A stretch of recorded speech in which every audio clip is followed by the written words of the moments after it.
vamos a ir a la palabra esta mañana, así que vamos a continuar en el estudio que hemos estado desarrollando de las instrucciones apostólicas. Esta mañana vamos a enfocarnos en la instrucción número 4. Para aquellos que no han estado siguiendo la secuencia, voy a ubicarlos. Hace algunos domingos comencé en la segunda carta del apóstol Pedro, capítulo 3. De ahí extraje un mensaje titulado Instrucciones Apostólicas. Y el apóstol Pedro da instrucciones que se han enumerado en 6 para estos tiempos. O sea que son acciones que la iglesia de este tiempo debe de tomar en cuenta. Muy importantes, acciones relacionadas específicamente sobre cómo tiene que ser nuestra vida. Así que el título de la serie es Instrucciones Apostólicas para la iglesia de hoy. Y esta mañana vamos a enfocarnos en la instrucción número 4, que tiene como tema vivir en paz. La primera fue vivir en temor de Dios, lo cual nos lleva a vivir en santidad, procurando ser agradables a Dios, arrepintiéndonos, limpiándonos, confesando nuestro pecado, resistiendo el pecado, luchando contra el pecado. La segunda era vivir con esperanza. Solo los creyentes tenemos esperanza. El mundo no tiene esperanza. La tercera fue vivir con expectativas, expectativas de cambios, expectativas del cumplimiento de las promesas de Dios. Y en la sesión de la semana recién pasada, del día martes, cubrí el hecho de que nosotros esperamos cielos nuevos y tierra nueva. Amén. Y eso puede tener una aplicación práctica, literal, aquí y ahora, un cambio de nuestra condición de vida. Esta mañana voy a enfocarme en el tema vivir en paz, y es un tema del cual en el cual es muy importante meditar, porque nos habla de acciones bien específicas de nuestra conducta, acciones que tienen que ser cambiadas, que tienen que ser mejoradas en nuestra vida. Y al compartirles sobre este tema, yo puedo asegurarle que yo tengo bastante experiencia en el problema que se trata aquí, porque aquí se nos habla acerca de procurar con diligencia ser hallados por Dios, sin mancha, irreprensibles y en paz. Entonces eso de vivir en paz tiene como contraposición los pleitos, un ambiente de discordia, la tensión, las discusiones. Así que vamos a comenzar de nuevo usando la base de la carta del apóstol Pedro, la segunda, capítulo 3, verso 14. Y Pedro escribió aquí lo siguiente: por lo cual, oh amados, estando en espera de estas cosas, procuren con diligencia ser hallados por Él sin mancha. Otra vez se nos repite la idea de en santidad, vivir en el temor de Dios, irreprensibles y en paz. Se nos habla acerca de 3 características que debe de tener el creyente. Si ya hemos cubierto el vivir en temor, vivir con esperanza y vivir con expectativa, ahora nos vamos a enfocar en vivir en paz. Dice la palabra en el Salmo 133 que para Dios es agradable que los hermanos habiten juntos en armonía.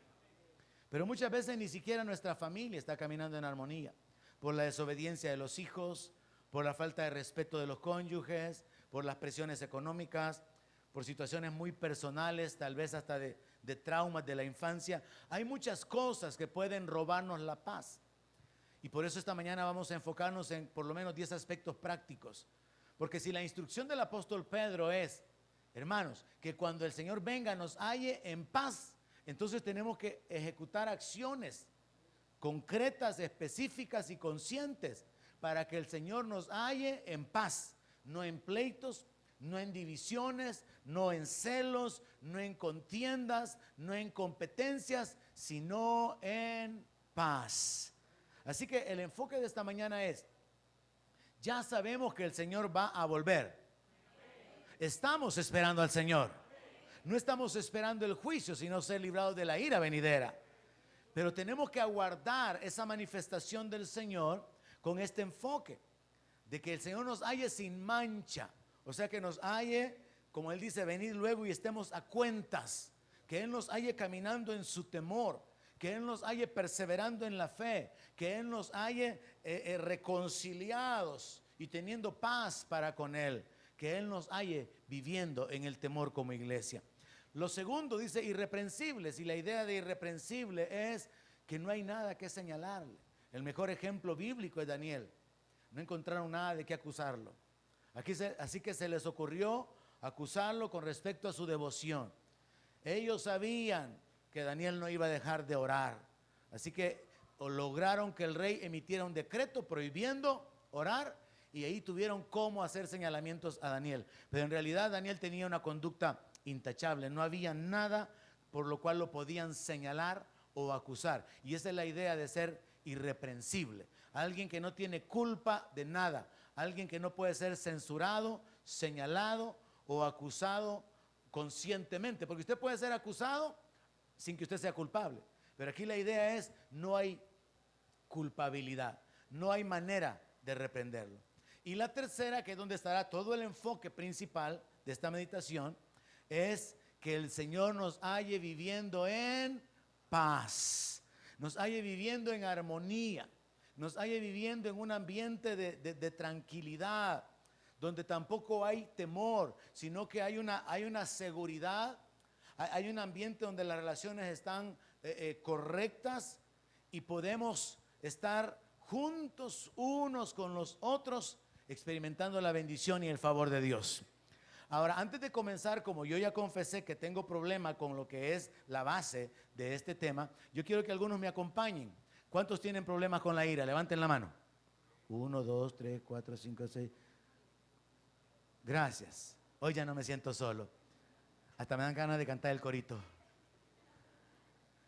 La verdad es de que según la palabra de Dios, esta emoción es una de las más difíciles de contener, y hay mucha instrucción bíblica con respecto a la ira, con respecto a las contiendas, con respecto a los pleitos. Hay quienes no son tan iracundos, pero son buenos para provocar. Lo que decimos en buen salvadoreño es que este es chunguión, decimos, ¿verdad? Hay gente que no es así, que anda con cóleras y que anda enojado y braviando por todo, pero son buenos para herir. La Biblia dice que hay hombres cuyas palabras son como golpes de espadas. Y hay quienes meten la espada y se van bien tranquilos y se van riendo. Pero ya hicieron el daño. Tiraron la piedra y se escondieron. Y esto también es una falta. El apóstol Pablo, escribiendo a los Corintios, dice, es una falta que hayan pleitos entre ustedes. Y yo estoy bien consciente de eso.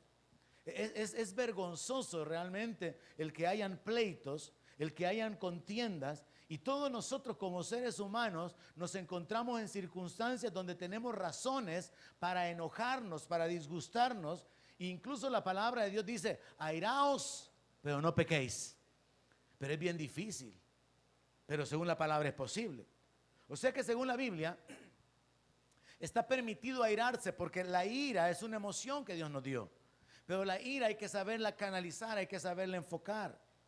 Y nosotros cometemos el error de usar la ira con las personas incorrectas. Usamos la ira en los momentos o en las circunstancias incorrectas. Dios nos dio la capacidad de enojarnos.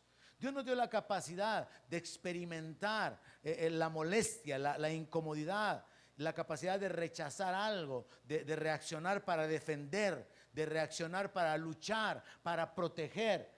Pero el asunto es de que cuando nosotros nos airamos fácilmente, el libro de Proverbios dice que el que se llena de ira rápidamente hará locuras.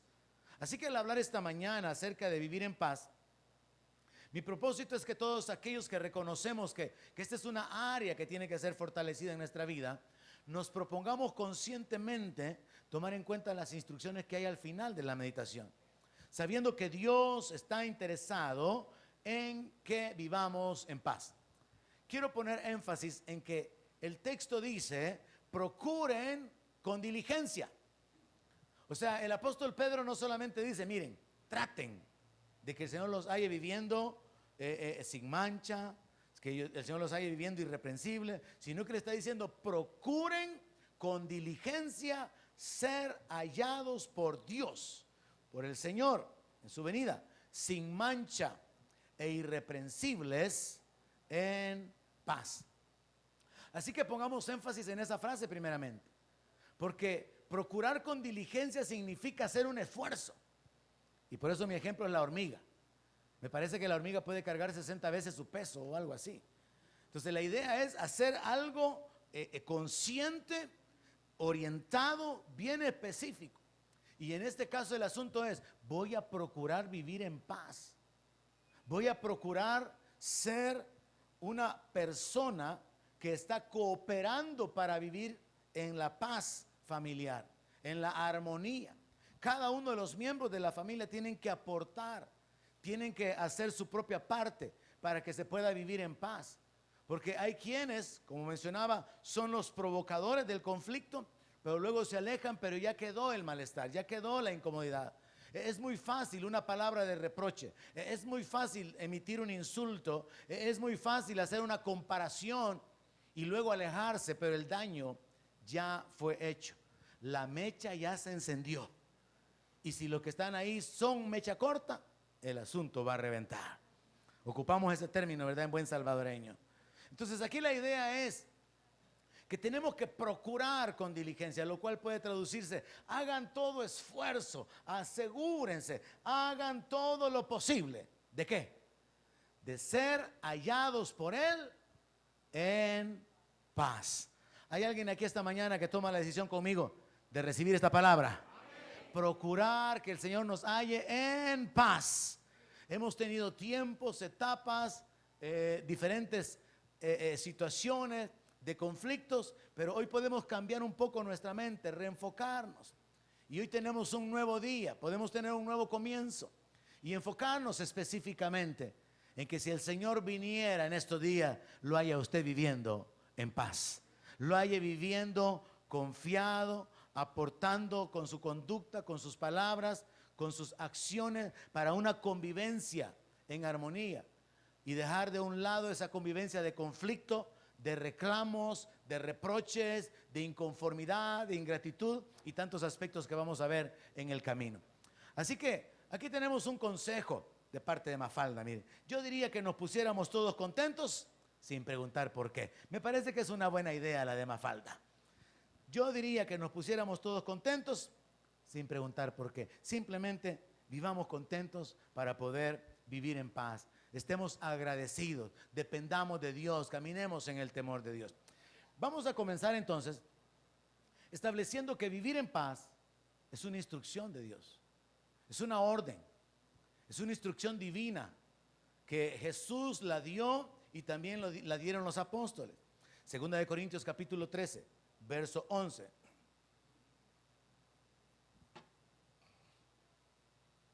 El apóstol Pablo escribió: por lo demás, hermanos, tengan gozo, perfecciónense, consuélense, tengan un mismo sentir y vivan en paz.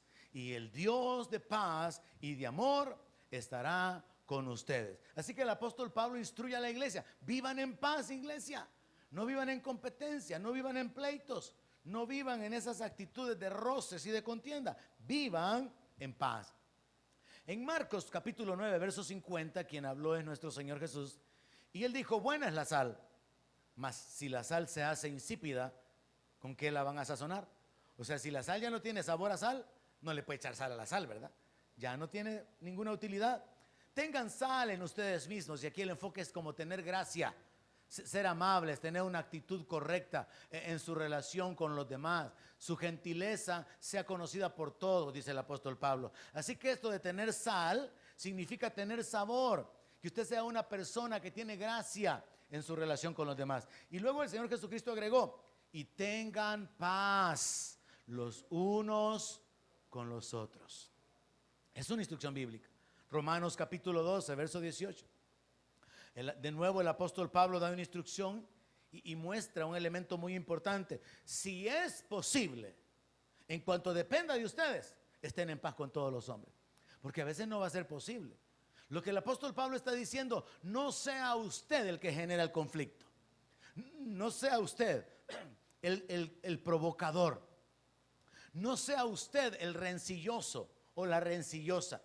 No sea usted el que en su inconformidad, paso que da, reproche que hace, reclamo que hace, hablada que tira, comentarios que hace, señalamiento. No sea usted el que está rompiendo la tranquilidad, el que está quebrando ese ambiente de quietud, sino que usted debe de ser pacificador.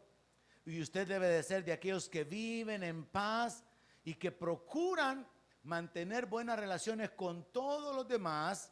Y aunque los otros procuren que haya un conflicto, y eso es lo más difícil, trabajar en evitarlo.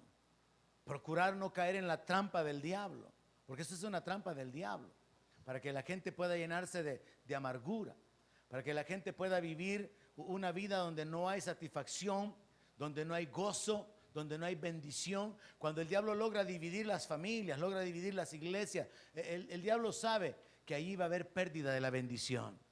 Pero donde hay dos personas caminando juntas, en acuerdo, en el temor de Dios, ahí estará la bendición de Dios. Por eso es que al diablo le interesa principalmente dividir la familia, dividir el matrimonio, causar división entre los hijos y los padres, porque sabe que ahí hay una debilidad espiritual. El diablo va a procurar dividir las congregaciones, dividir a los servidores de los líderes, traer inconformidad, traer o revelar acciones por las cuales ser ingrato y mostrar el descontento. Pero el apóstol Pablo está dando una clave muy importante. Si es posible, en cuanto dependa de ustedes, estar en paz. Esté en paz con todos los hombres. Esto significa de que usted no solamente no va a generar el conflicto, sino que va a trabajar en que cuando alguien que ya está acostumbrado a generar el conflicto se levante, usted va a procurar vivir en paz, evadir, pasar por alto la ofensa, hacer a un lado la situación. Pero eso es algo que es bien difícil. Por eso es que le dije que yo tengo mucha experiencia en esta área. De hecho, cuando yo estaba pequeño, a mí y a una hermana mía nos daban una droga que se llamaba psicosoma, que era para ponerme así contento y que anduviera. Pero eso pasó. Eso fue una etapa que no duró mucho tiempo. No se vaya a crear un mal concepto de mí, porque ya estoy viendo algunos malos pensamientos ahí levantarse. No, fue una etapa bien pequeña. Fue superada, llegó hasta la adolescencia y se superó. Pero ya en la vida matrimonial, en la vida familiar, yo he tenido un montón de problemas, presiones con mi esposa. Ahí como nos mira, unos agarrones que si usted dijera, y de verdad, pastor, bueno, acuérdese de los suyos. No somos ángeles, vamos para el cielo, pero no venimos del cielo. Entonces resulta que hemos tenido situaciones realmente horribles, tremendas. Yo le he testificado, yo he mencionado, creo en alguna ocasión, cuando éramos novios con mi esposa, yo pensé que jamás íbamos a pelear. Yo me casé muy enamorado, yo me casé con esa ilusión, tuvimos 3 años de noviazgo, y yo me casé pensando, no, es que con esta mujer, ¿para qué más cielo? Si aquí está mi cielo. Y yo pensaba realmente, se lo digo con todo mi corazón, no estoy exagerando ni mintiendo, yo pensaba así, bien inocentemente, inocente tenía que haber sido mi nombre, Inocente Alberto. Yo pensaba que no iba a haber ninguna razón para poder discutir. Pero después de varios años de casado hemos hablado de divorcio, hemos hablado de situaciones difíciles, tremendas, y no una vez, sino en varias ocasiones. Le digo esto así con toda la franqueza y toda la honestidad del caso, porque la iglesia tiene que saber, nosotros también somos hombres. Dios no envió ángeles para hablar de matrimonio, para hablar de familia, porque ¿qué van a hablar si no saben lo que es chinear un bebé a la 1 de la mañana? No saben lo que es estar cambiando pañales. Los ángeles no saben nada acerca de estar afligidos con la cuenta de los pampers y la leche. Entonces Dios no puso ángeles, sino que puso hombres mortales, limitados, igual que Elías, sujeto a pasiones. Así que es importante que nosotros entendamos de que estamos hechos del mismo material, somos polvo, somos de barro, somos de la tierra, pero todos tenemos el mismo Espíritu Santo. Y Dios puede ayudarnos a todos a reenfocarnos. Y es bueno que tanto el hombre como la mujer se reenfoquen, vivamos en paz, hombre. Porque a veces es uno el que quiere vivir en paz y al otro no le importa. O ya para qué, le dice, ya me desgraciaste la vida. Y solo por eso se la va a seguir desgraciando más. Mira todo lo que me has hecho y ahora quiere que siga el asunto. O sea, no, tiene que haber una tregua, tiene que haber acuerdos de paz, tiene que haber un entendimiento mutuo. Tanto los hijos también involucrarse en cooperar para que haya un ambiente de paz.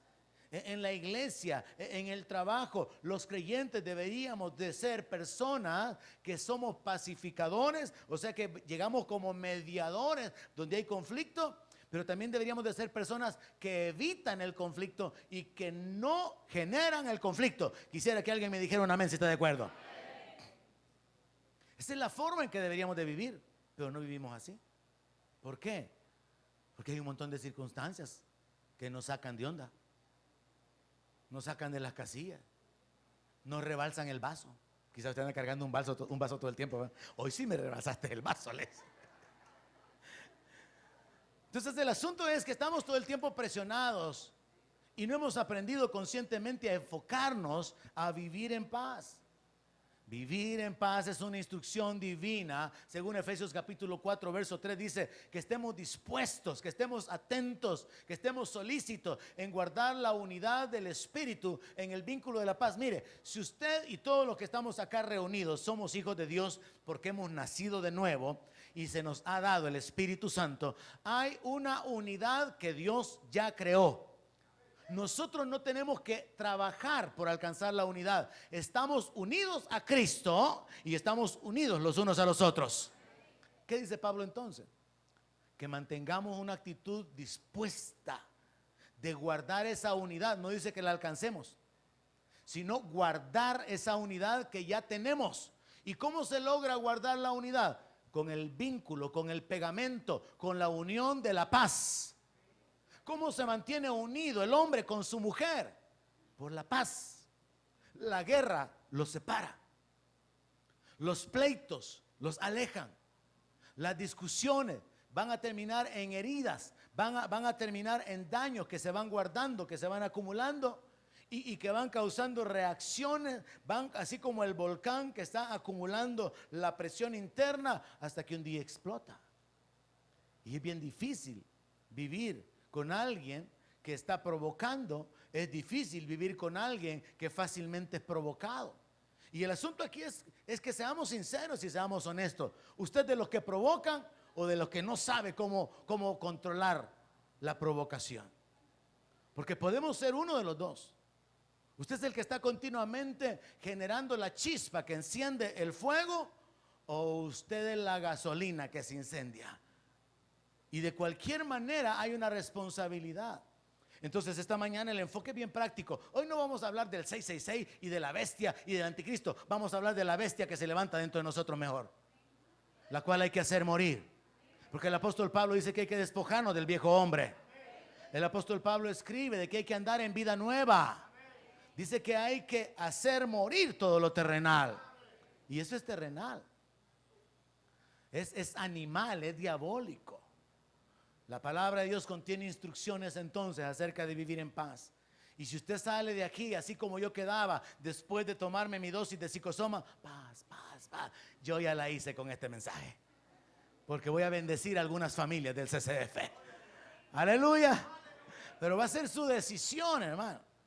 Tiene que ser una decisión consciente. Hebreos capítulo 12, verso 14, el apóstol Pablo de nuevo dando instrucción, o sea que hay un énfasis en esto: vivan en paz, vivan en paz, vivan en paz. Pero esto incluye un montón de elementos. Respeto, que la mujer respete a su marido. Hay mujeres que no respetan al esposo y le dicen: ¿y qué respeto si no te lo mereces? Es que Dios no dice respeten al marido que se lo merezca, no dice que lo respete. Hay muchas razones para que se rompa ese ambiente de tranquilidad. Vean lo que dice Hebreos capítulo 12, verso 14. Sigan la paz con todos. O sea, una vez usted está en un ambiente de paz, de tranquilidad, de quietud, procure seguir en la paz. No haga reclamos, no haga comentarios, no haga miradas, no haga gestos, no reaccione, no provoque. Siga la paz, mantenga la paz, aguante un momento la situación con la que usted está en desacuerdo y busque la ocasión adecuada para poder tratarla, para poder señalarla. Esos son los aspectos prácticos con los que vamos a terminar. Solo quiero probarle: Dios está interesado y a Dios le agrada que sus hijos vivamos en paz. Y Él envía la bendición donde los hermanos habitan juntos en armonía. Eso es muy importante. Porque no solamente es agradable estar en una casa donde los hijos se comportan correctamente, el papá y la mamá también, y hasta el chucho es bien obediente, ¿eh? Eso es una bendición, hermano.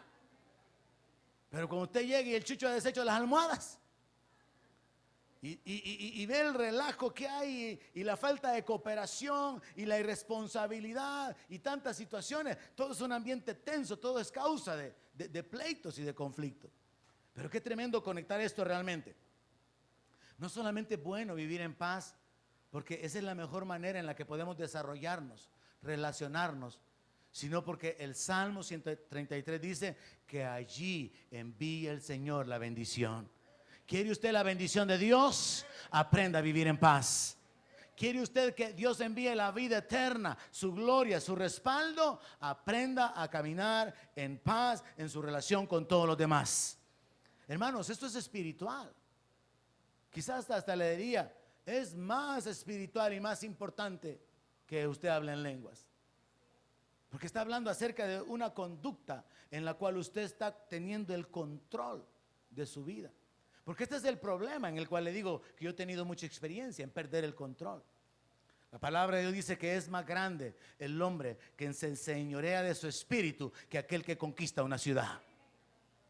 Porque mire, Alejandro Magno parece que fue uno de los conquistadores ahí del Imperio Romano, uno de los que extendieron el Imperio Romano, un hombre tremendo, un gran estratega militar, pero no dominó sus pasiones, tenía ciertas pasiones secretas.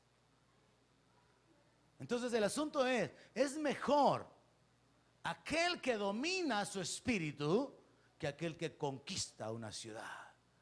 Así que tenemos que enfocarnos directamente en esto. La Biblia habla mucho acerca del control de nuestro carácter. La palabra de Dios habla acerca de la ayuda del Espíritu Santo para tener una vida nueva, una vida diferente. Yo creo que en varias ocasiones le he mencionado, no se trata de memorizar textos, no se trata de conocer la doctrina, se trata de obedecer la palabra, que nuestra vida cambie y poseer las bendiciones de Dios. Caminar en temor a Dios, caminar en obediencia a Dios y caminar en fe sabiendo que lo que Él ha prometido que Él va a hacer, Él lo va a hacer si nosotros hacemos nuestra parte. Entonces Hebreos 12:14 dice que hay que seguir la paz con todos y la santidad, sin la cual nadie verá al Señor. Hay muchas instrucciones sobre la paz, así que mi punto está aprobado. Vivir en paz es una instrucción bíblica, es una ordenanza. Pero ¿cómo usted, mujer, vive en paz? ¿Cómo usted, hombre, vive en paz? Tomando control de sus reacciones, tomando control de sus pensamientos.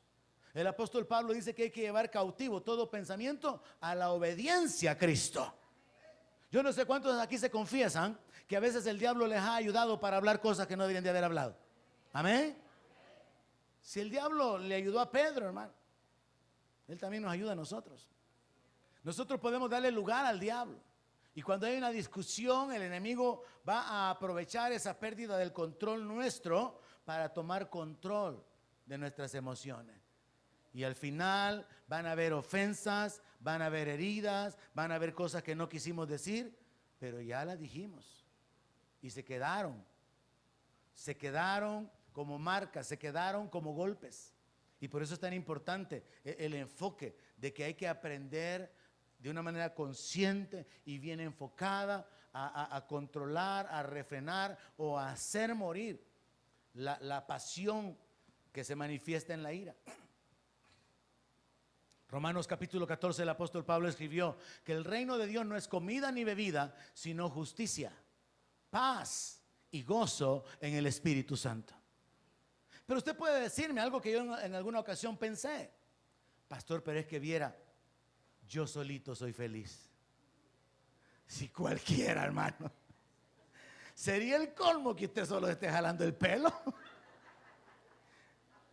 Todos solitos somos felices, pero no fuimos creados para vivir aislados. Fuimos creados para vivir en una relación, en una sociedad. Y entonces nuestro desarrollo, nuestro crecimiento espiritual tiene que ver con aprender a canalizar o a enfocar nuestras emociones. Tiene que ver con aprender a refrenar nuestras reacciones. No, si usted solito, si usted duerme solito no hay problema. Si usted anda solito, ¿y con quién va a pelear? Si usted está comiendo solito, ¿quién le va a jugar su comida? ¿Quién le va a quitar lo que usted está comiendo? Pero el asunto es en la relación con los demás, donde encontramos las causas para sentirnos incómodos, para sentir que hemos sido abusados, para ser inquietados a través de comentarios. Así que la palabra aquí nos habla acerca de que esto es algo espiritual, hermano. Vivir practicando la justicia, vivir en paz, tener el gozo, eso es algo que solamente por el Espíritu Santo es posible. Ahora, Isaías 32, verso 17 nos revela una clave. Dice que el efecto de la justicia será la paz. O sea que mire, no va a haber paz si hay injusticia. Tiene que haber justicia para que haya paz, porque el efecto, el resultado, el fruto de la justicia es la paz. Cuando el esposo es justo, su esposa va a estar en paz. Cuando la esposa es justa, el esposo va a estar en paz. Cuando los padres son justos, los hijos van a estar en paz. Cuando los hijos caminan en justicia, en obediencia, que es lo que la Biblia dice en Efesios 6, hijos, obedeced a vuestros padres en el Señor, porque esto es justo. Cuando los hijos son justos, va a haber paz.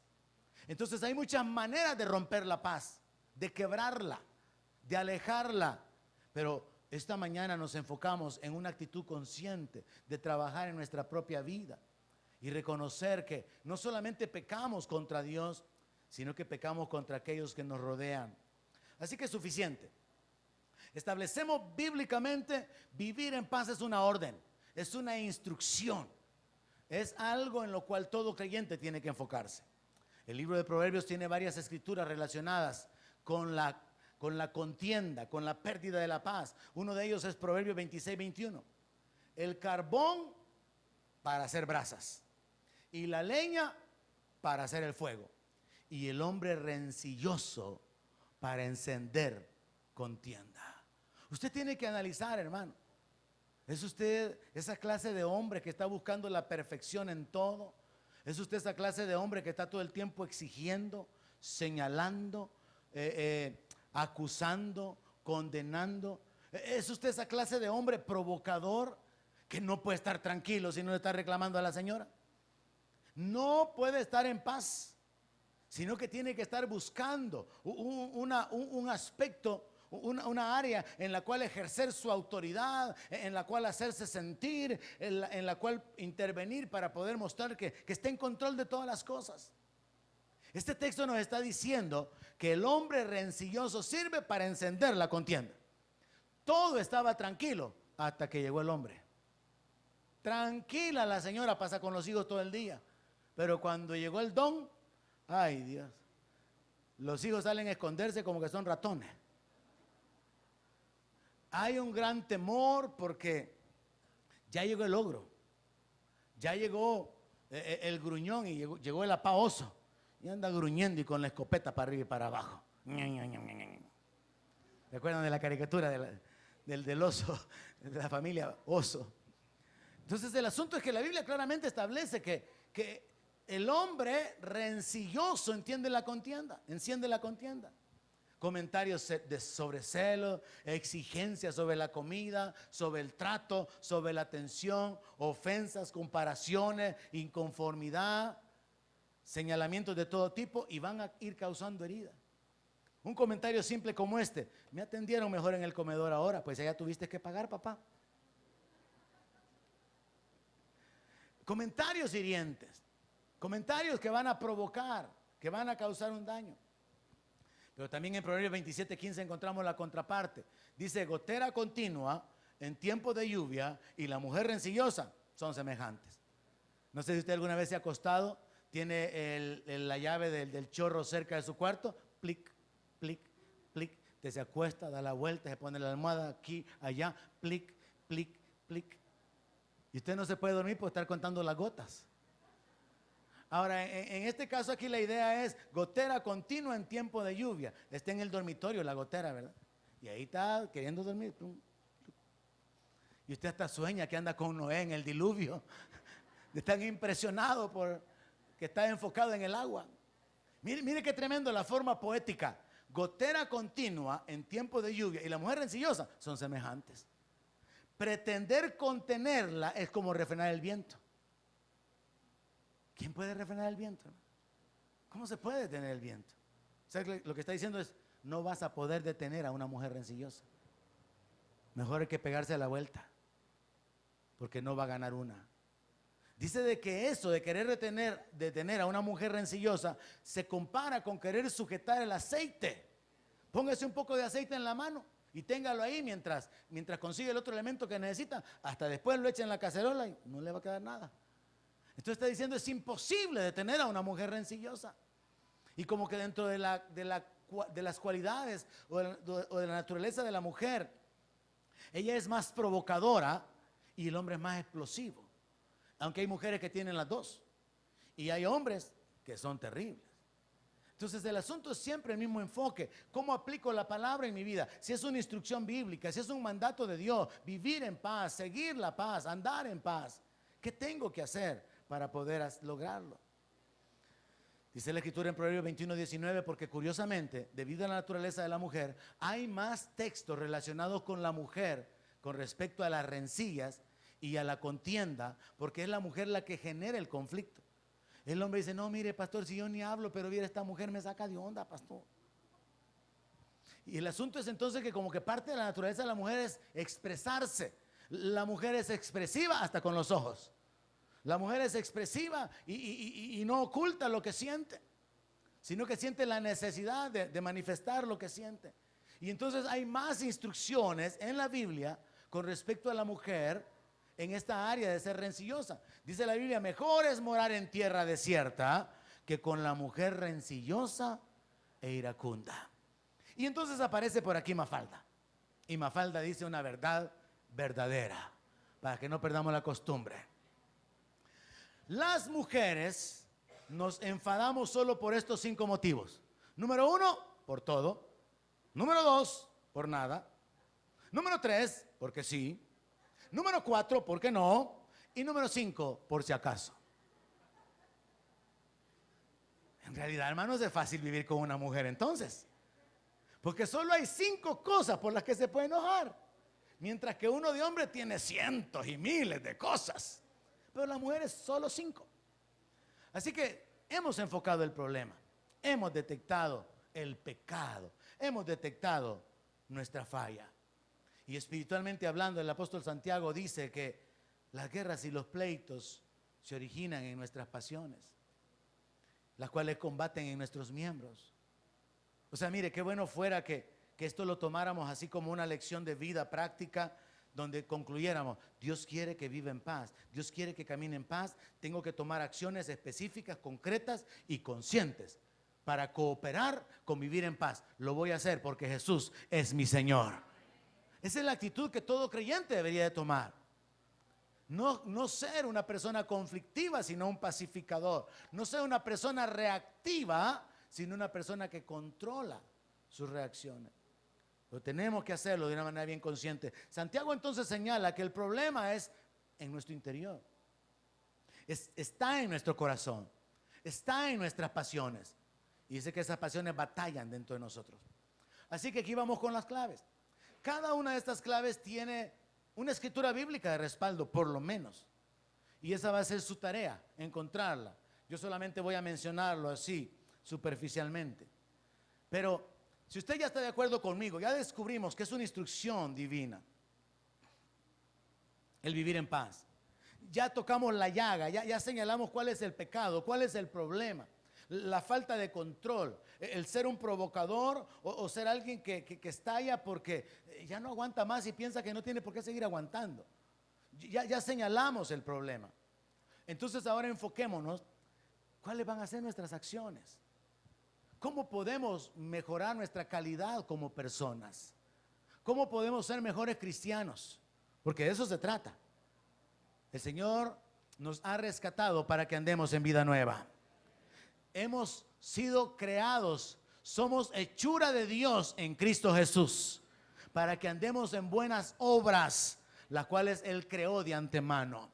O sea, Dios espera, hermano. Es normal que allá en el mundo haya guerra, allá haya odio, allá hayan abusos, pero en medio del pueblo de Dios tiene que haber paz, tiene que haber armonía, tiene que haber servicio mutuo, tiene que haber honra, tiene que haber obediencia. Dios espera que la iglesia, que es como la extensión y la que ayuda a que su reino se extienda, tenga un estilo de vida diferente. Allá en el mundo es normal los gritos, las ofensas, las malas palabras, pero en medio del pueblo de Dios ninguna palabra corrompida salga de vuestra boca. En medio del pueblo de Dios, dice el apóstol, quítense la gritería. Tenemos que trabajar en eso. Quítense toda amargura, todo enojo, toda maledicencia. En medio del pueblo de Dios, la forma de vivir tendría que ser diferente. Entonces vamos a los aspectos prácticos. Número 1, pase por alto la ofensa, no la devuelva. Cuesta. Para mí es una de las cosas más difíciles. Eso es terrible. Humanamente hablando, en nuestra carnalidad, a usted lo ofenden, a usted lo humillan y que usted se dé la vuelta y que usted lo ignore. No es posible en su carne. Solo va a ser posible con la ayuda del Espíritu Santo. Pero esa es una instrucción práctica. Lo ofendieron, ignórelo. Trabaje en eso. Trabaje en pasar por alto la ofensa. Así dice un texto en el libro de Proverbios. Honra del hombre es pasar por alto la ofensa. No dice que es fácil. Cuesta. Sobre todo si, por ejemplo, la mujer le dice al hombre, me estás ofendiendo. Te estoy diciendo la verdad, le dice. Y todavía la patea así. En lugar de detenerse porque la está ofendiendo, le está haciendo saber que esa es la pura verdad. Y no se retracta. Entonces es bien difícil cumplirlo, pero estas son las claves en las que hay que trabajar. Y recuerde que el Señor Jesucristo habló acerca de seguirle, de negarnos, de tomar la cruz. Aquí es donde entra de una manera práctica lo que es la vida cristiana. No es caminar de rodillas de una iglesia a otra. Es que a usted lo ofenden, lo hieren los que están más cerca de usted y usted pasa por arriba de la ofensa. ¿Qué significa eso? Usted no tropieza en la ofensa para regresar, para devolverla. Pero estoy haciendo suficiente énfasis. No es fácil. No es algo que se pueda hacer como que usted saque $1 de la bolsa. No. Tiene que haber una conciencia, tiene que haber una guianza del Espíritu, tiene que haber la presencia de Dios para que esto sea posible. Así que la instrucción número 1 es esa. Número 2, haga observaciones, no reclamos. Porque normalmente estamos como programados negativamente. Y entonces acostumbramos a hacer reclamos de las cosas que no están bien. Acostumbramos a señalar las cosas que tienen que arreglarse en lugar de hacer observaciones sobre cómo tendría que ser, cómo deberían de desarrollarse las cosas. Y en esto, cuando se trata de la relación familiar, es bueno que usted piense, en lugar de reclamarle a mi esposa, le voy a hacer la observación. Y en lugar de reclamarle porque ya le hice la observación y todavía no hace caso, todavía no toma en cuenta mis palabras, le voy a hacer una observación sobre la observación. No es fácil. Porque usted piensa, bueno, pastor, y entonces solo en puras observaciones me voy a ir, pues. Y la cosa no cambia. Pero es que mire, al final, hay un asunto, fíjese. Y es que en realidad lo más importante siempre va a ser su comunión con Dios. No es si a usted lo respetaron, no es si reconocieron su autoridad, no es si a usted lo trataron como usted se merecía, no es si a usted le dieron lo que tenían que darle, sino es cómo está su relación con Dios. Y dentro de eso de cómo está su relación con Dios entra esto.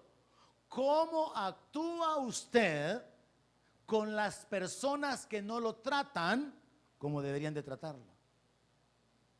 Y allí entonces usted tiene que desarrollar una conducta delante de Dios principalmente y no delante de las personas. Se supone, hermano, que el hombre tiene que ser proveedor en la casa.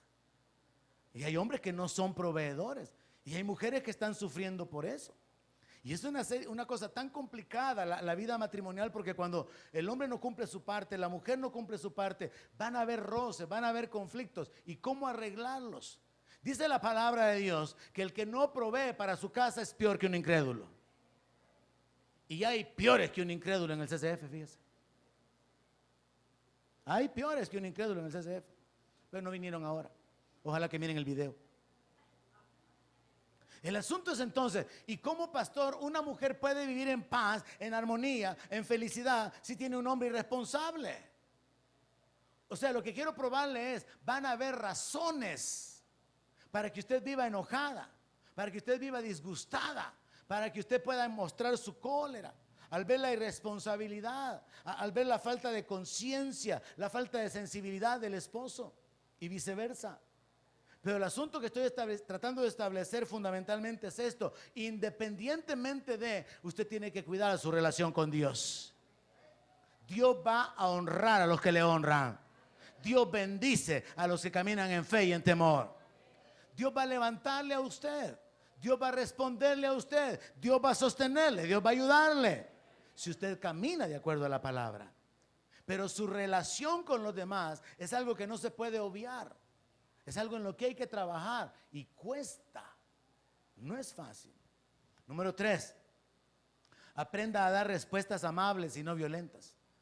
Yo podría meterme aquí en un montón de aspectos así bien prácticos, pero vamos a tener el problema de, le fuiste a decir al pastor, ¿verdad? Y va a ser otro lío. Entonces usted recíbalo, analícelo.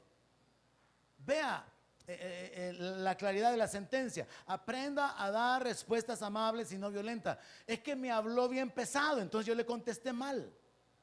Pero ¿qué dice la palabra? Que la blanda respuesta apaga la ira, apaga el furor. Mas la respuesta áspera enciende la contienda, suscita la contienda. Pero ¿quién va a ser aquel que le hablan golpeado y va a hablar con amabilidad? Yo no. Ya vi varios, yo tampoco. Porque este es el asunto. ¿Y por qué vamos a tratar bien a quien nos trata mal? Porque Jesús lo ordenó. Porque Él dice, no devuelvan mal por mal. Porque en la palabra dice que no seamos vencidos de lo malo. Porque en la palabra dice que el vengador es el Señor. En la palabra se nos enseña que Él es el que juzga todas las cosas. Pero esto significa, hermano, que nuestra vida como persona tiene que estar enfocada aquí, en la realidad de las presiones que vivimos, en la realidad de las relaciones personales a las cuales estamos expuestos todo el tiempo. Situaciones de injusticia, situaciones de señalamiento, situaciones de ingratitud por lo que usted hace, de no ser valorado, tantas cosas que pueden provocar su ira y sus reacciones. Pero el asunto es este: párese delante de Dios y dele lo mejor de usted a Dios, y usted se va a comportar de una manera diferente con las personas. Pero no estoy diciendo que va a ser fácil. Va a haber que crucificar el viejo hombre. 4. Tráeme la fuente, por favor. Renuncie a vivir amargado y con ira. La palabra de Dios nos habla acerca de que tenemos que renunciar a la impiedad y a los deseos mundanos y vivir una vida diferente, vivir una vida que sea agradable delante de Dios. Yo he descubierto que espiritualmente hablando, hermano, es algo poderoso cuando usted renuncia. En lo natural, cuando usted renuncia al trabajo, usted ya no regresa. Usted se apartó. Usted rechazó continuar bajo esa autoridad. Y espiritualmente quiero que usted sepa aplicar esta clave en su vida. Este mismo día, tome la decisión delante de Dios: Señor, yo renuncio a continuar viviendo con la amargura que he tenido en mi corazón. Porque la palabra de Dios en Hebreos dice: mirad que no haya entre vosotros alguno con raíz de amargura. Ahora, ¿de dónde viene la amargura? Del daño que se nos está haciendo. Y si el daño se sigue acumulando, se va haciendo más grande. Y viene el otro y le dice: sos un amargado. Pues si él lo tiene amargado, es verdad, estoy amargado y es por tu culpa. Y en lugar de reconocer que ha estado dañando a la persona, ahora lo viene a insultar diciéndole que es un amargado, que es solo de colérico, que es solo de bravo, o que solo de enojada anda, y que todo es problema, y que por nada hace un gran pleito. Pues sí, pero usted la tiene ya amargada. Entonces vea cómo somos de inconscientes. que sí somos evangélicos, que cantamos, que adoramos a Dios, leemos la palabra, oramos, pero estamos mal en nuestras relaciones personales. Y esto es algo espiritual a lo cual tenemos que prestarle mucha atención. ¿Alguien está conmigo? Yo quiero que sepa y practíquelo y experiméntelo. Hay algo poderoso cuando usted renuncia.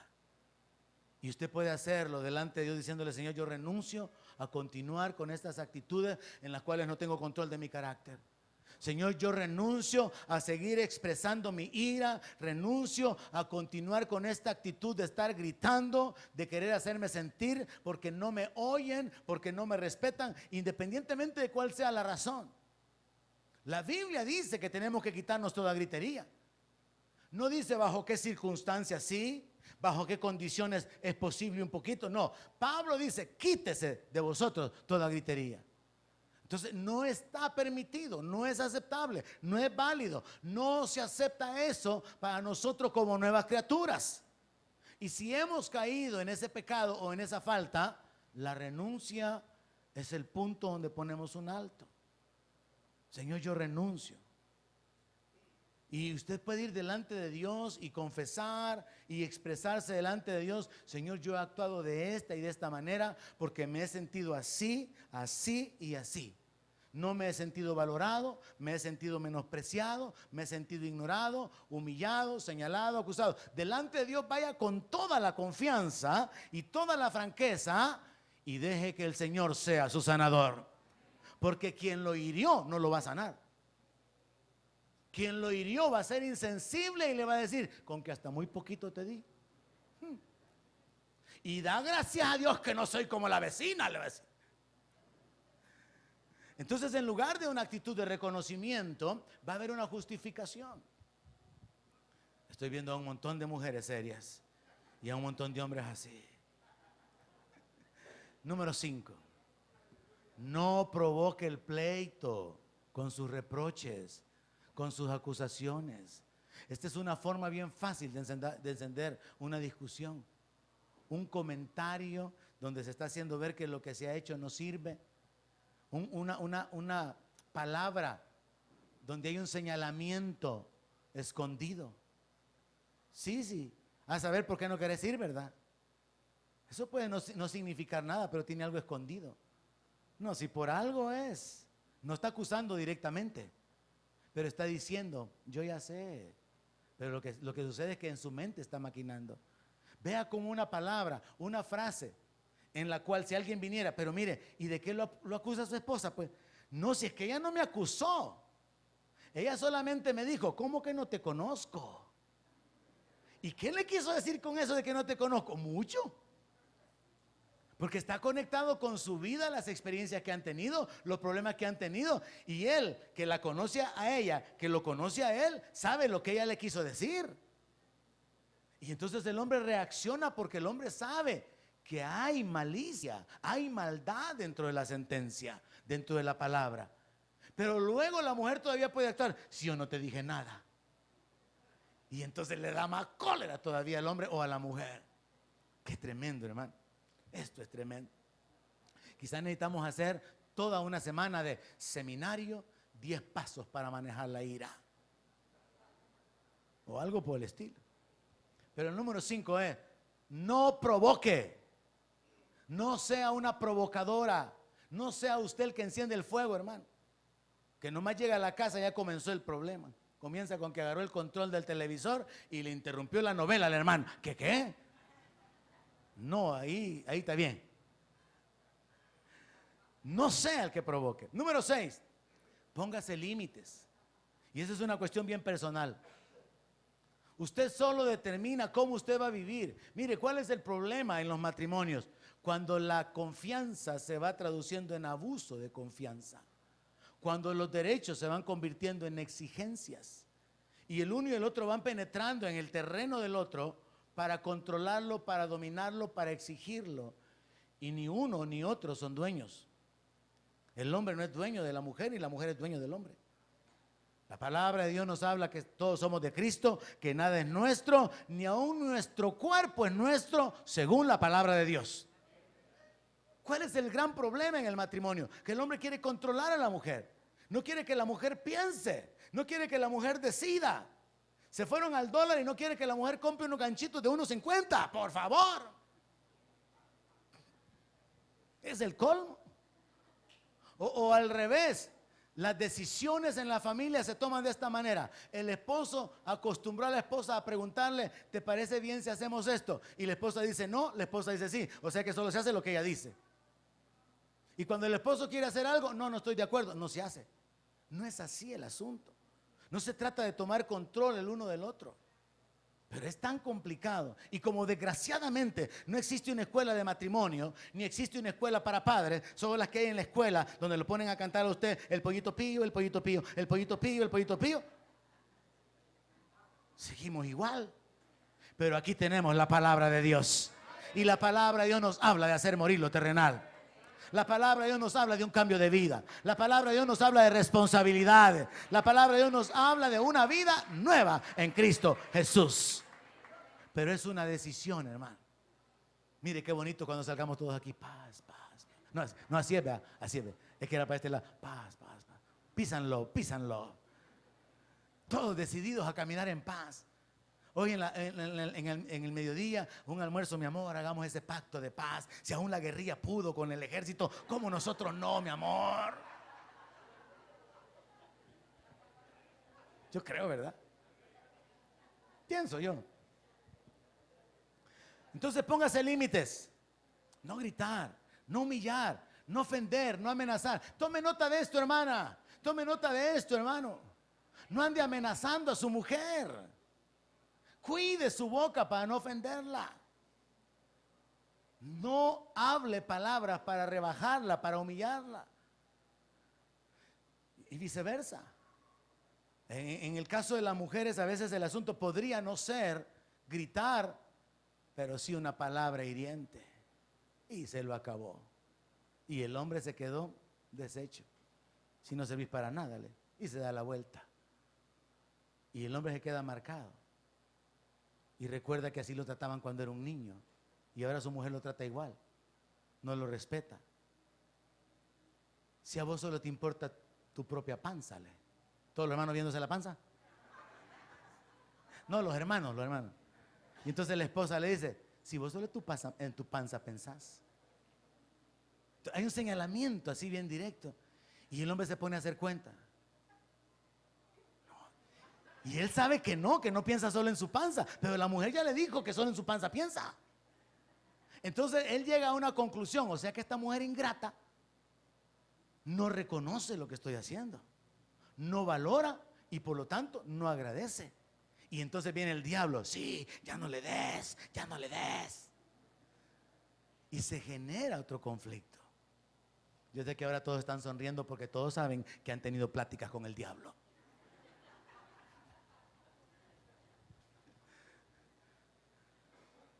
Así que número 6, póngase límites, hermano. Y recuerde que yo no voy a estar ahí. Dios va a estar ahí para ayudarle. Número 7, respete la autoridad de padre. Uno de los más grandes problemas en nuestro tiempo en la familia es esto. Los hijos no respetan a los padres.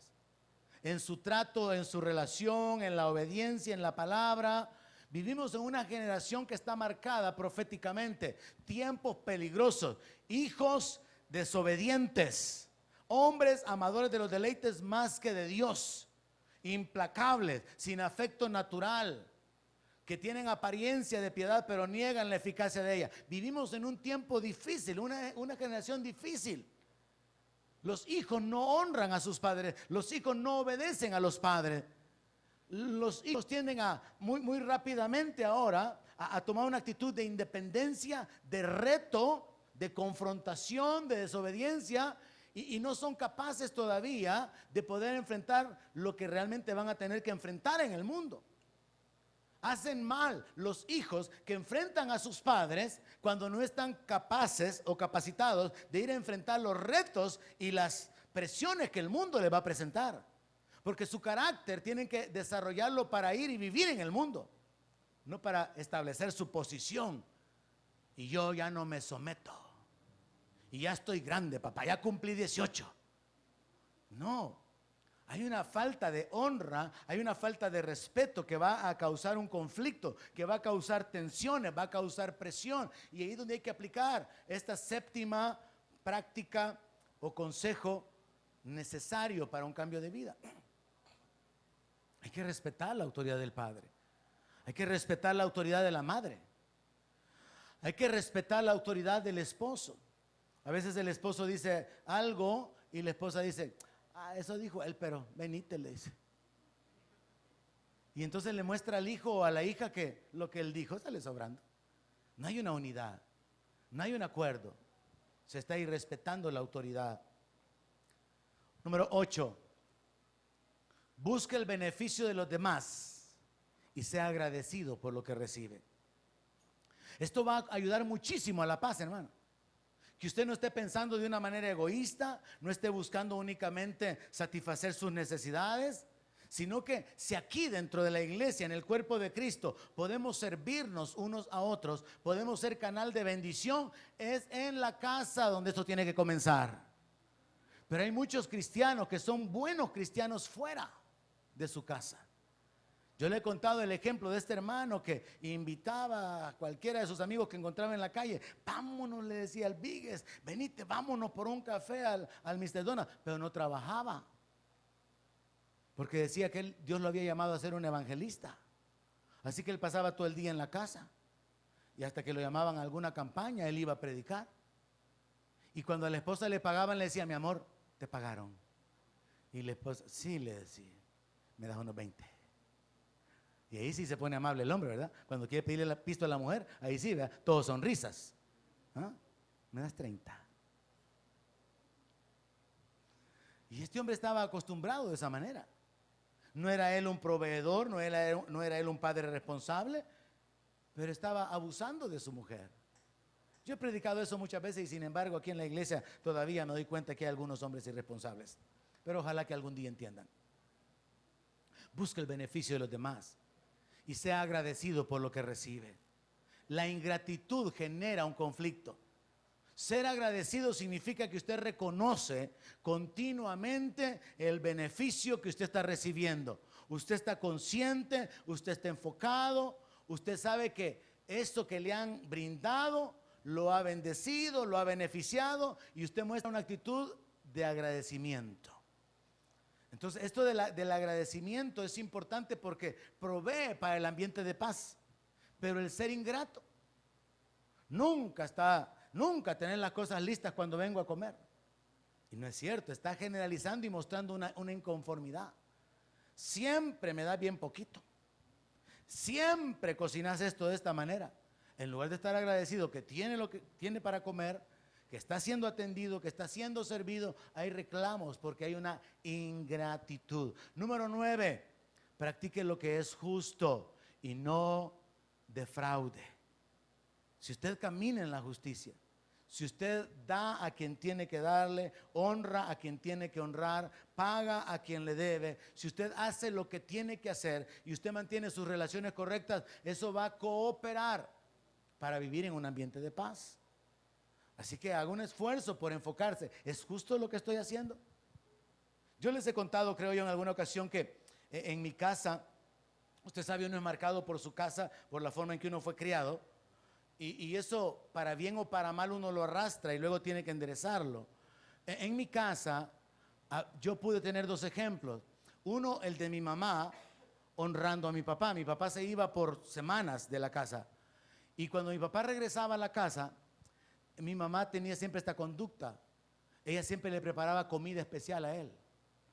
Así que a la hora de cenar o a la hora del desayuno siempre había algo adicional, había algo mejor. Porque era la forma en que mi mamá honraba a mi papá.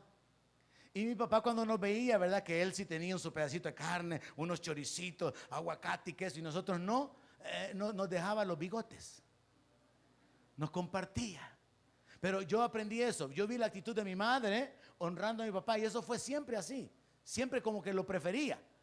Pero hay unas hermanas en el CCF que cortan el pollo, el más grande para mí, porque el que parte y comparte se queda con la mayor parte. Y las hermanas se quedan con el pollo más grande y al esposo con la ala toda seca. Ya he visto ambas cosas. Por su lado, mi papá tenía esta costumbre.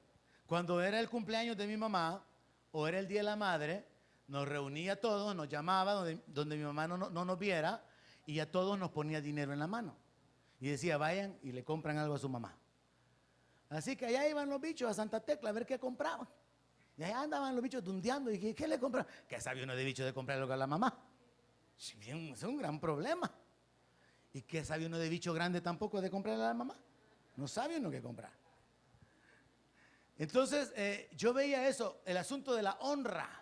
Y esos son ejemplos, hermanos, de cómo debería ser nuestra relación. En lugar de buscar el beneficio personal, en lugar de ser injusto, en lugar de tomar ventaja. Número 9 es practique lo que es justo y no defraude. Número 10, recuerde que Dios siempre, o recuerde siempre que Dios lo juzgará. Sea responsable y honre a su cónyuge. Esto es algo que se pierde en el camino.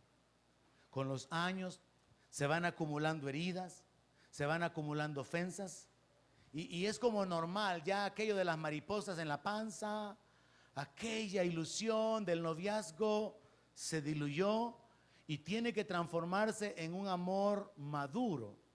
Ya no es un amor de emociones, sino que es un amor de decisiones. El hombre ya está gordo, pelón, la señora también, y entonces ahora el atractivo físico va quedando en un segundo plano, se pierde el cabello, salen arrugas, y hay un montón de defectos en lo físico, y entonces se necesita realmente que eso que comenzó como un amor enfocado en la atracción física, en el querer compartir con una persona por su forma de ser, pero que después de un montón de años se ha convertido en una relación llena de roces y de conflictos que pueden ayudarnos a madurar y a ser perfeccionados, se convierte en una actitud espiritual. ¿Cómo, pastor? Dice la palabra que Cristo, siendo aún pecadores, Él murió por nosotros. Mire, Dios no diseñó el evangelio de esta manera. Mandó un mensaje acerca de cambios de vida, y el que lograra cambiar hasta cierto nivel, a eso voy a llevar a mi gloria. No, Dios nos amó siendo aún pecadores, y Él nos reconcilió, y Él nos ha adoptado para ser sus hijos. Y Él muestra su gracia, su misericordia y su paciencia, y Él espera que aquellos que le creamos permanezcamos y lleguemos hasta el final. Y si el Señor pudo actuar así con nosotros, hermano, siendo nosotros pecadores, ¿no podemos nosotros reaccionar en amor, hijos, para con los padres que han estado allí todo el tiempo, para que haya un techo sobre sus cabezas, para que puedan estar cubiertos, para que puedan tener alimento, educación, para que puedan tener los derechos de los niños? El niño tiene derecho a la diversión. Hijos, ¿cómo no tienen que reaccionar con una actitud de justicia, de gratitud, de obediencia, reconociendo que han tenido padres o una madre o un padre que ha estado ahí para poder respaldarlos? ¿Cómo no poder reaccionar para poder seguir sirviendo, para poder tratando de bendecir, ayudar, levantar a la mujer con la que han habido conflictos, pleitos, roces, heridas, pero es la mujer con la que ha compartido muchos años de su vida? Hubieron ilusiones, hubieron planes, algunos se han logrado, han habido metas.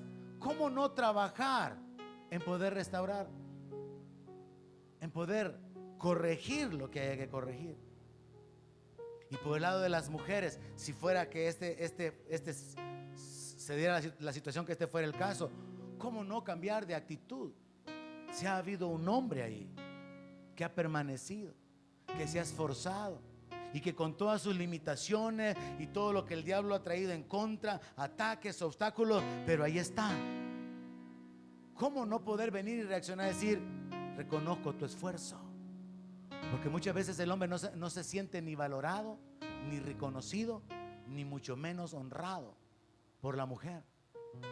Y la Biblia dice en Proverbios 31 que ella le da bien y no mal todos los días de su vida. Pero también dice que el hombre la alaba. O sea que hay una relación de una conducta que tiene como fundamento los principios espirituales. Así que esta mañana, hermanos, no nos hemos enfocado en el cielo, no nos hemos enfocado en las bendiciones de Dios, no nos hemos enfocado en la prosperidad, ni en la patria celestial. Nos hemos enfocado en que necesitamos cambiar nuestra forma de vivir.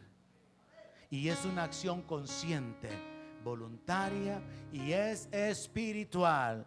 Y comienza donde mi palabra se